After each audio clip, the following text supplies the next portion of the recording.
সাম্প্রতিক সময়ে ভারত ও পাকিস্তানের মধ্যে উত্তেজনা চরমে পৌঁছালেও উভয় দেশ এখন যুদ্ধ নয় বরং শান্তিপূর্ণ সমাধানের দিকে অগ্রসর হওয়ার ইঙ্গিত দিচ্ছে।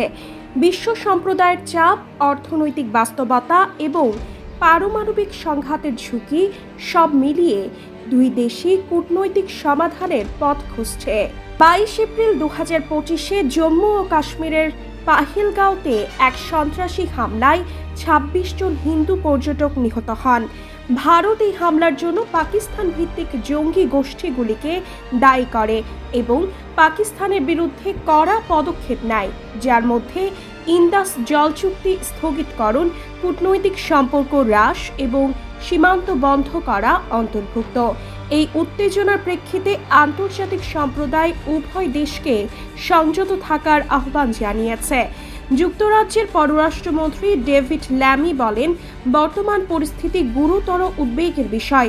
আমরা উভয় দেশকে সরাসরি সংলাপে অংশ নিতে এবং শান্তিপূর্ণ সমাধানের পথ খুঁজতে উৎসাহিত করছি। এছাড়া জাতিসংঘের নিরাপত্তা পরিষদও উভয় দেশকে উত্তেজনা প্রশমনের জন্য সংলাপে বসার আহ্বান জানিয়েছে। যুদ্ধের সম্ভাবনা উভয় দেশের অর্থনীতির জন্য মারাত্মক ক্ষতিকর হতে পারে। মুডির মতে, পাকিস্তানের অর্থনীতি এখনও 2023 সালের সংকট থেকে পুরোপুরি পুনরুদ্ধার করেনি এবং ভারতের ক্ষেত্রেও যুদ্ধের খরচ রাজস্ব ঘাটতি বাড়াতে পারে।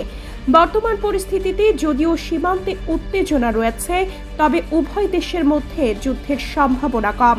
আন্তর্জাতিক চাপ, অর্থনৈতিক বাস্তবতা এবং পারমাণবিক সংঘাতের ঝুঁকি বিবেচনায় ভারত ও পাকিস্তান শান্তিপূর্ণ সমাধানের দিকে অগ্রসর হওয়ার ইঙ্গিত দিচ্ছে।